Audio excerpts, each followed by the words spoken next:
இங்க ஹாஸ்டல்ல தங்கி படிச்சிட்டு இருக்க ஜென்சின்ற கன்னியாஸ்திரி பொண்ணு கரப்பாம்பூச்சி அடிச்சு சாப்பிட்டு இருப்பான். ஜென்சி கரப்பாம்பூச்சி எல்லாம் சாப்பிடறத பார்த்தா ஜூனியர் பையனுக்கு ஜென்சி ரொம்ப பிடிச்சு போயிட்டு நீ ஏன் இந்த மாதிரி கரப்பாம்பூச்சி சாப்பிடறன்னு கேட்பான். அப்பதான் ஜென்சி நடந்ததெல்லாம் சொல்ல ஆரம்பிக்கிறான். சின்ன வயசுல ஸ்கூல் படிச்சிட்டு இருக்கும்போது ஒரு சார் ஜென்சி கிட்ட நீ ரொம்ப அழகா இருக்க, எனக்கு உன்னை ரொம்ப பிடிச்சிருக்குன்னு சொல்லிட்டு தப்பா அப்ரோச் பண்ணுவான். ஜென்சி வேணாம்னு சொல்லி கேட்காம அந்த ஜென்சி கூட தப்பா நடந்துறான். அப்போ ஒரு கிளாஸ்ல அவன் முகம் பட்டிருக்கும். அங்க இருக்க கரப்பாம்பூச்சியை பார்த்து ரொம்ப பயந்துருப்பா. இப்ப கிளாஸ்ல சோகமா இருக்க ஜென்சியை பார்த்து பசங்க எல்லாம் என்னாச்சுன்னு கேட்க ஜென்சியும் மொத்த உண்மையை சொல்லிடுவா. இப்ப அந்த சார் கிளாஸ் எடுக்க வரும்போது மொத்த ஸ்டூடெண்ட்டுமே செருப்பால இருந்தாலும் அடிச்சிடறாங்க.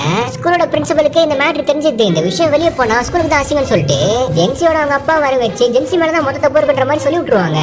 அவங்க அப்பாவும் ஜென்சி கிட்ட எதுவுமே கேட்காம ஸ்ட்ரெயிட்டா அவன ஒரு கன்னியாஸ்திரிகளா இருக்க ஹாஸ்டல் சேர்த்து விட்டு நீ என் பொண்ணு கிடையாதுன்னு சொல்லிட்டு வந்துருவாரு. அதுல இருந்து ஜென்சிக்கு கரப்பாம்பூச்சி பார்க்கும்போதெல்லாம் அந்த சார் ஞாபகம் வந்துடும். உடனே அவங்க அடிக்கிற மாதிரி நினைச்சது கரப்பாம்பூச்சி அடிச்சு சாப்பிட்டுருவா.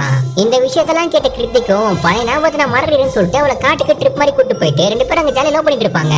ஜென்சி அவனை ஒரு புதக்குள்ள தள்ளி விட்டு ஒரு ஜாலி டான்ஸ் ஆடிட்டு இருப்பா. அவனை அதை பார்த்து சிரிச்சிட்டு இருப்பான். போதும் எனக்கு பயமா இருக்கே, மேல தூக்கி காப்பாத்துன்னு சொல்லுவான். ஆனா ஜென்சி அதெல்லாம் கேட்காம அவன் கிட்ட வந்து என்ன மன்னிச்சுன்னு சொல்லி அவன் தலையை உள்ளத்திலேயே அவன் குடும்பமா கொண்டுறான். அப்பதான் தெரிய வருது ஜென்சி ஒரு சைக்கோன்னு சொல்லிட்டு.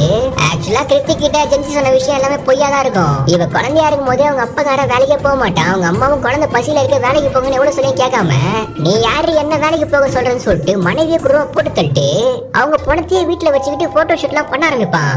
அப்ப அவங்களாம் அதிகமான கரப்பாம்பூச்சிகள்லாம் முக்கிய ஆரம்பிச்சிருக்கும். ஜென்சியும் பசியில அழுதுட்டு இருந்திருப்பான். சோ அந்த கரப்பாம்பூச்சி பிடிச்சி ஜென்சியை சாப்பிட வச்சிருப்பான். அதுக்கப்புறம் ஒரு ஃபாதர் தான் சைக்கோட் வந்து ஜென்சியை காப்பாத்தி ஹாஸ்டல்ல சேர்த்து ஒரு கன்னியாஸ்திரி ஆக்கிருப்பாரு.